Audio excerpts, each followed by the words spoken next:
If you wanted to design the perfect medieval superweapon, you'd probably come up with something like Greek fire, a mysterious, flaming liquid that stuck to everything, burned on water, and turned entire enemy fleets into floating bonfires.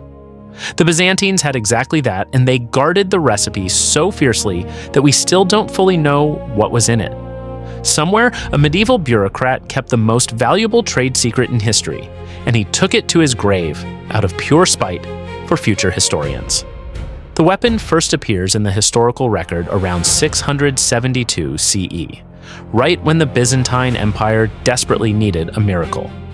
The Arab caliphates were expanding aggressively, and Constantinople, Bourse, the empire's glittering capital, faced repeated sieges by sea. Enter a Greek-speaking refugee named Kallinikos of Heliopolis, who reportedly fled to Constantinople and brought with him a chemical weapon that would save the empire's life repeatedly for centuries. Nobody today knows the exact formula. Historians' best guesses involve some combination of crude oil, sulfur, resin, and other flammable compounds, heated and pressurized, then launched through bronze tubes mounted on ships, essentially medieval flamethrowers. The Byzantines called it simply sea fire or liquid fire, and it did something that seemed almost supernatural at the time. It kept burning on water.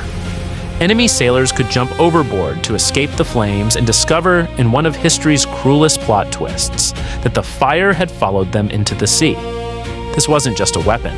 It was psychological warfare with a 100% success rate on morale. Arab fleets besieging Constantinople in 674 to 678 CE, and again in 717 to 718 CE, were devastated by it, and both sieges ultimately failed, arguably saving the Byzantine Empire from early collapse. Considering Constantinople stood for another 700 plus years after that, Greek fire might be one of the most historically consequential secret weapons ever deployed. The secrecy around it was almost paranoid, and for good reason. Production was reportedly restricted to a single family or guild.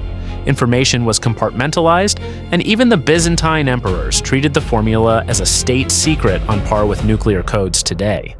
Emperor Constantine VII literally wrote to his son, warning him never to reveal the secret to foreigners, claiming an angel had delivered the formula exclusively to the Christian Byzantines. Divine flamethrower lore, a bold move, but it worked as propaganda. Eventually, though, the knowledge faded, whether through the chaos of the Fourth Crusade in 1204, when Constantinople was sacked by fellow Christians in one of history's messier betrayals, or simple loss over generations, the exact recipe disappeared. Modern chemists, historians, and hobbyists have tried recreating it for centuries. Nobody has definitively succeeded. Greek fire remains one of history's great mysteries, a weapon so effective it altered the fate of empires, and so secretive that its own inventors' descendants failed to save the recipe for the rest of us.